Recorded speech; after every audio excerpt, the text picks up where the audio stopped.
Welcome to A1R Psychic Radio on Moonstruck TV. You're here with Amanda Hall Psychic all the way from the Gold Coast here in Australia, and it's a beautiful overcast crisp winter's morning here, let me assure you. We're all sort of really feeling it. Heaters are at full bore now because it is actually quite cold. But I want to open the show with the fact that we all should keep California, I think, in our prayers for the 2 earthquakes that they've had this week. It must be a very taxing and very trying time to sort of live through an ordeal like that. I know I've spoken to a number of people that were still sort of in a state of shock at the fact that it happened. And even though they weren't hurt and their properties weren't hurt, it was still sort of an emotional sort of shock to the system of living through an experience like that. So our hearts and our prayers go out to them. So this week, to kick the show off, we're going to be talking about the Simply Tarot card of the week, which is not necessarily one of my favourites. It's the Ace of Swords. Now, the Ace of Swords is an ambiguous sort of card because it is the card of frustration. And when people sort of see that, they think, oh, no, I don't want a negative sort of card. But we can't always be on a high. We can't always have everything going our way. And I think the Ace of Swords, being the card of frustration and the double-edged sword, is asking us to maybe sort of lower our expectations a little bit, be thankful for the solutions or the answers that we're actually getting, and maybe, you know, the things that we are achieving at the moment end up feeling like a hollow victory. Now, I think that this is a very important card at this particular time of the year that we'll talk about a little bit later on in the show about astrologically what's sort of happening. But it is the time of frustration because we do have a number of things that are going on in our lives for each and every one of us. So I'm just going to ask each and every one of you to just be that little bit more patient this week. Take notice of somebody when they're speaking to you. Don't have your cranky hat on. Have your hat on that says, okay, I'm approachable and I'm ready to listen and I'm here to help. Okay, so moving the show right along, astrologically this week, there is things that are sort of happening that I think that we do need to talk about. And the first part is our dear friend Mercury. Now, we've talked about Mercury many, many times on the show over the years, and Mercury is going retrograde again. I mean, darling little Mercury does this 3 times a year. And for those of you that might be new to the show, Mercury is the planet of communication and where our ideas and thought patterns come from. And when Mercury is seen to be going retrograde or backwards during his transits during the year, which happens 3 times a year for approximately 3.5 weeks at a time, it's a time when communication is really at its most difficult. It's a time when their tempers are short, people aren't listening, they don't have their listening ears on. It's the time if your cell phone's going to die, it'll die then. If your computer's going to play up or communication doesn't get through. It's a time when everything sort of seems to go sort of haywire. And just to give you a little example, just yesterday in my day-to-day life, besides the tablet not working, the laptop decided to have a hissy fit, and then to top the day off, my EFTPOS machine that you take your credit cards on decided to die. So that was just a typical Mercury retrograde day, and I sort of sat there and had a giggle to myself, and I thought, well, I'm not even immune to it, and I work with Mercury quite often. So, you know, for other people that don't sort of understand that, they get really frustrated and can't understand why things are sort of happening. So Mercury will be retrograde until August 2nd. Or the 2nd of August, if you're here in Australia. He started his transit around about the 7th of July, so he's only just sort of moving into it. So it's a little bit longer this time than normal. It is in the sign of Leo, so this is going to make tempers a little bit more frayed and people sort of wanting to sort of be heard and sort of be centre stage and sort of pushing and shoving other people out of the road to get their message across.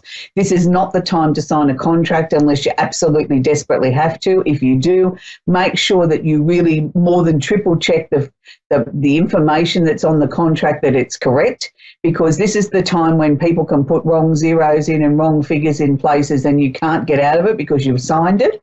So be very careful of that.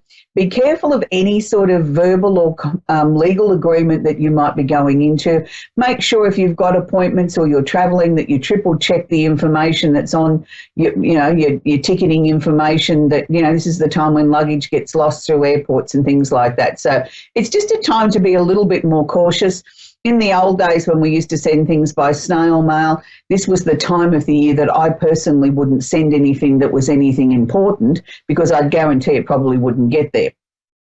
So having shared all that amazing news with you about Mercury, we also have something else to talk about with Mercury. Mercury is actually holding hands or conjunct Mars at the moment. They're both sitting in Leo. So Mars is the planet of action and decisiveness, and some say the planet of war. I don't like to use that sort of analogy, not with human beings anyway. Hopefully we're not going to go to war in our own lives, but it is a time of can be of great frustration, but it can also be a time of great success, because if we don't have the energy or the motivation to get up off the couch and do something, then nothing would get done in our lives. So with Mercury retrograde and holding hands or conjunct Mars, look at this as a time when maybe, just maybe, you can start to sort of sit down and utilize this time to sort of look at things in your life that need changing.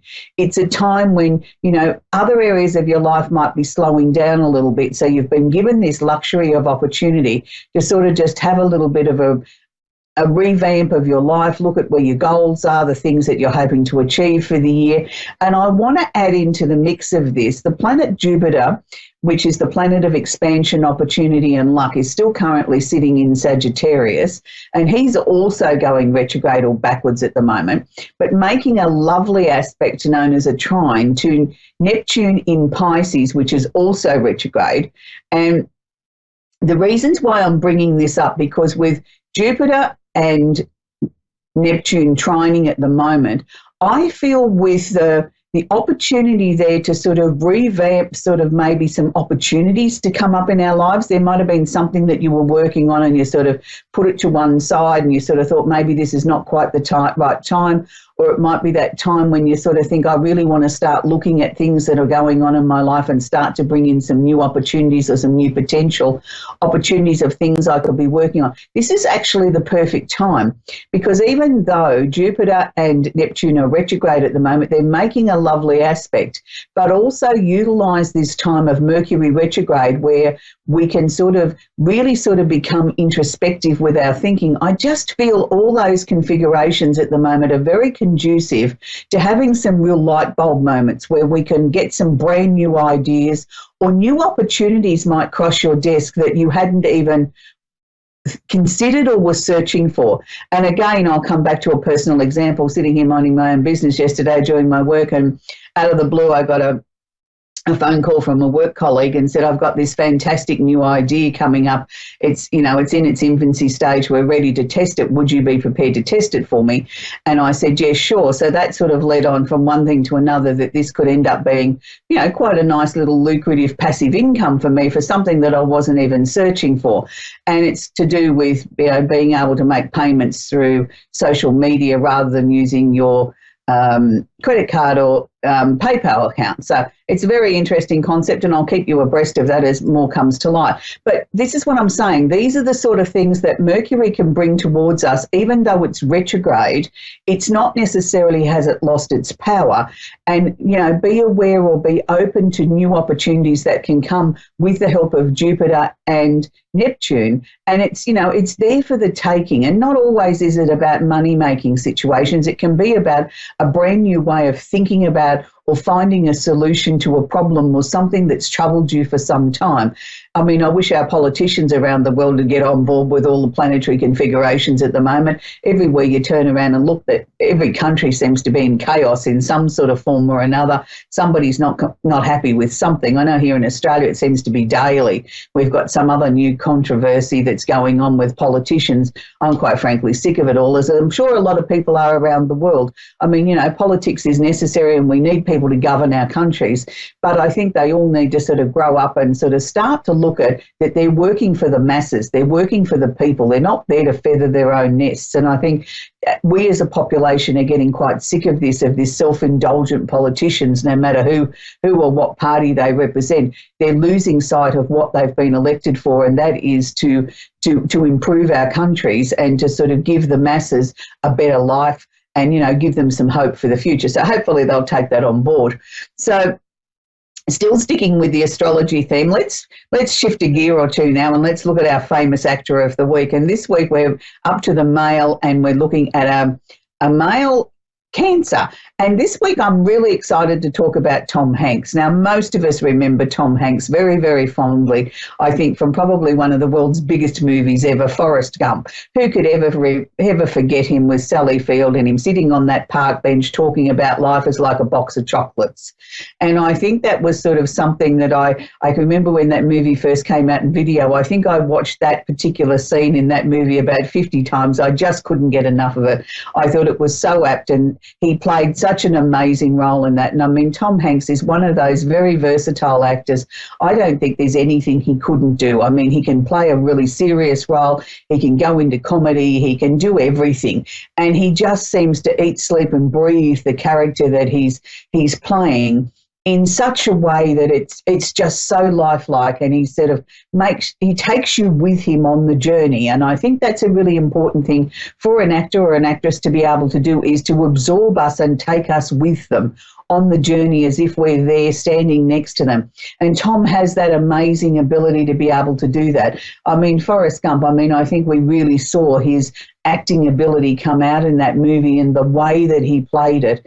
It was just such a convincing role. And then you move on to other movies like The Green Mile, and in that a very serious role, but a very different sort of role altogether. And then you move on to some of the comedies like Turner and Hooch, and, we see the really versatile, funny side of Tom Hanks come out. So, Tom's a cancer. And I'm sure he's quite an emotional, sensitive sort of soul. And this probably is what gives him that ability to be able to be so versatile as an actor and not sort of get typecast into one particular role or another. He has that versatility of being able to do that. And this is what I think we all tap into as an audience, is to Tom's emotional sort of energy. So talking about famous Cancerians, I can't let the week go by without talking about the producer of this amazing show. And it was his birthday last week, and he was 21. So isn't that lovely to have such a young producer named Dave? And he was 21, and we wished him a very, very happy birthday, because we know that he does such an amazing job, and, he's always there to help each and every one of us, and particularly all our viewers and our callers. He really loves to sort of bring the best shows possible to you each and every week. So enough of my bragging about our wonderful producer. Yes, and he's telling me he is wonderful, and he is. So this week, I'm only going to quickly talk about 3 candles this week. What I've done is I've made up a mixture box here of mini gift box set where you can choose any 3 candles. I've chosen Good Luck, Love and Simply Tarot. But I just wanted to share with you, you don't always have to have 3 of the same type. So a gift box can be sent anywhere in the world. And look, they make great presents. You can pull each individual candle out of the box and give them as a gift. And I know when it comes towards Christmas, I get inundated with orders because lots of mums buy them for their children to give to the teachers as a little gift at Christmas to say thank you very much, for all your hard effort and putting up with little Johnny and Mary during the year. And it's, it's something that you can travel with. It's something, if you've got a confined area, that you can just, light your little candle. You'll get up to about a 15-hour burn time, even though they are a mini candle, and the fragrance is beautiful. And these are something that I work with quite a lot. So 15 minutes a day to 2 hours a day burning your candle. Pop your list underneath it at what you might want to bring into your life. And I think it'd be nice if we all brought a little bit more love into the world, would it not? But anyway, so moving along, I think we should be taking our very first caller in a minute, because if we don't, we're not going to be here doing what we need to do on the show, would we? And we're going to be talking to Cameo in Sioux City, Iowa. Are you there, Cameo? Yes, I am. Do you have a question I can work with, sweetie? Past-wise, future past-wise. Future past lives, is that what you asked for? Yes, to see what the future, if I'm on the right path or what I need to do to get on the right path. Oh, okay. Yep, sure. Okay, certainly we can look at that for you. It's interesting, Cameo, because the first thing that they're sort of showing me is if a lot of things seem to be in the future or in the distance for you. Is that sort of how you're feeling? It's like I haven't got a lot in the now that I can sort of hang on to or grab hold of and say, this is what I need to be working on. It's like I'm working on things that are a bit further down the track. Is that how you feel this year's been for you? Yes. Yeah, well, that's good because that means that you're right on cue for where you're meant to be. I mean, yes, I know most of us talk about constantly about living in the moment and living in the now and, you know, don't go too far back and don't go too far ahead. But I personally think that we still have to have one eye on the future and where we're aiming to go. And I think that that's really important. And what I want to sort of say to you, it's not that you're not living in the now or living in the present. You are. You're doing that and doing that very successfully. But you're also looking further ahead at what can be coming up and how I'm best to approach that and what do I need to do to prepare for that.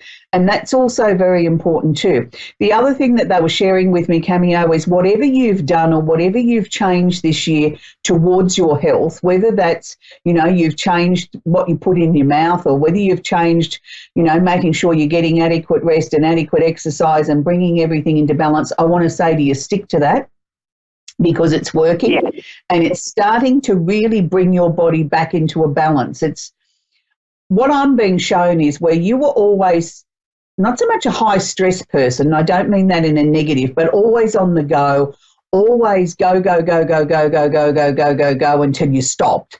You didn't allow yourself that 10 minutes to sit down on the couch and say, I deserve to sit down for 10 minutes, I'm tired. You'd push past that point. So you were always in the fight mode. You never allowed your body to just be in flight, to just coast, to just relax a little bit. And this is one of the things I think you've taught yourself this year or forced yourself to do this year.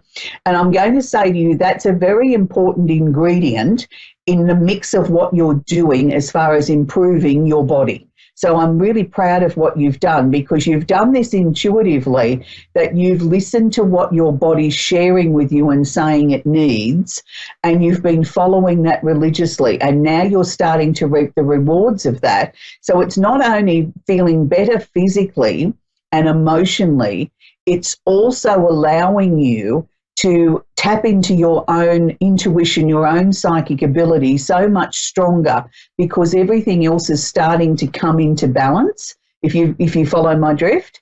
And that's an important thing because that's allowing you then to sort of, you know, glide ahead into the future to see where you need to be going but still be present at the same time, but knowing full well. And it's a knowing. It's not anybody telling you. It's a knowing, just knowing I'm on the right path. And I think all this you're looking for a reading for today is to just get confirmation that everything that you're doing is right.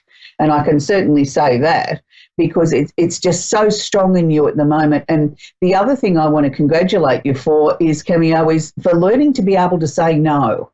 And that was a biggie, wasn't it? You know, to not give somebody an explanation of why the answer is no. It's just no. And that's good. Yeah, that's something I worked on.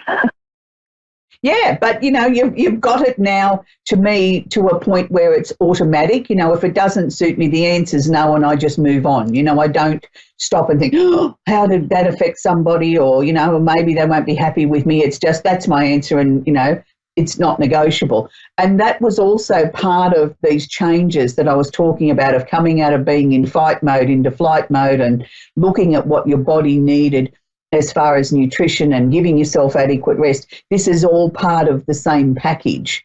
And it was a big, big learning curve for you. So are we looking for 2020 to be a year of massive change, of sort of these futuristic things starting to unfold? Is that what we're aiming for? Yes. Yeah, well, to me, it seems to be right on cue. I sort of feel maybe the year won't start at the beginning of January, so don't be too disappointed with that. I think these things are going to start to sort of manifest and roll out probably from about late February, early March. So don't be disappointed if things don't kick off at the beginning of the year. Just let them come at their own natural pace and know that this is the way that it's meant to be. And you know, I can only wish you every success, Cameo. I think you're well and truly where you need to be. And, you know, just be very careful what you wish for because you'll probably get it. So, you know, it's nice to be able to see somebody that's really working in sync with their life. And, you know, I can say to you, a job well done. Okay. Okay, lovely to speak with you, Cameo. We're going to go to Caitlin now in Baytown, Texas. Are you there, Caitlin? Yes, ma'am. Do you have a question for me, Taking Caitlin? it off speaker. I'm sorry. Yes, ma'am. Can What's you your hear me? question? Yes, I can, sweetie. What's your question? Oh, a question? Yes, please, darling. Oh, I'm sorry. I thought it was like a reading. Like I didn't know that. Yes, like, but, yeah, but for me to do a reading for you, sweetie, I prefer to work with a question. Okay, question. What's a good question? Would I ever get custody back over my children if I stay in the state of Texas instead of California? Can you repeat that for me, sweetie? Will I ever get my kids back in the state of Texas okay. instead of California? Okay. Will I get All right. custody in Texas? Okay, all right. The first thing that they're showing me is you've still got a bit of a battle ahead of you as far as winning custody back of the children. I'm not going to say that it's impossible. I'm just going to say I think you need to be very strategic in the way that you put the information together to win this case. It's not going to be an open and shut situation. It's not going to be easy. You're already very aware of that. But I also sort of feel now you have more on your side than what you've ever had before in the past as being able to prove that this is where the children would be better off. Is there 3 children? Yes, ma'am. This will be my 4th child. I am currently pregnant. Right. Yeah, but there's 3 children we're aiming to get custody of, is there? Yes, ma'am. Yeah, because I could see the 3 children. Look, timing's always a bit of a strange beast, but what I'm sort of seeing is as early as next month, I feel that we seem to be starting the ball rolling with this. Would that fit with your time frame of, we're actually starting to try and apply for this next month? Yes, ma'am. Good. Okay. From what I'm seeing here, I still think it's going to take a number of months before we get a decision or an answer. But I do actually feel that you will get custody of the children again. And I do feel that you will be able to sort of reunite your family together. And I feel it's a good thing. I mean, look, not that I'm saying the children haven't been taken care of. They have been, and they've lived a nice, balanced sort of life. But it's nice now to see that we're going to reunite the family again in a way that, I think it's important for them to come back to you now. And it will happen. It will happen? Yes, it will happen, sweetie. But it's still going to take a number of months for this to go through the systems for it to be able to happen. So don't be disappointed if you don't have the children back in your custody before Christmas. But I think it's towards the end of the year or the early part of next year, and it's good. It feels very positive, and I feel that you will be able to reestablish that close connection again with your children.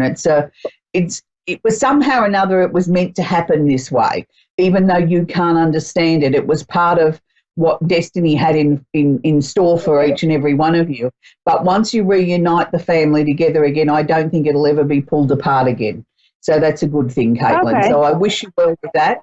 And, just keep doing what you're doing, darling. You didn't do anything wrong. It was just a set of circumstances that led to this that was unfortunate. And now it's time for the family to be reunited. Okay? Okay.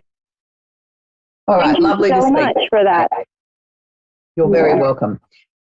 So it's always interesting when we have issues in our lives that we need to sort of sort out. I mean, no one is really immune to trials and tribulations of life. And I hear people often say, oh, I wish I had so-and-so's life or this one's life or that one's life.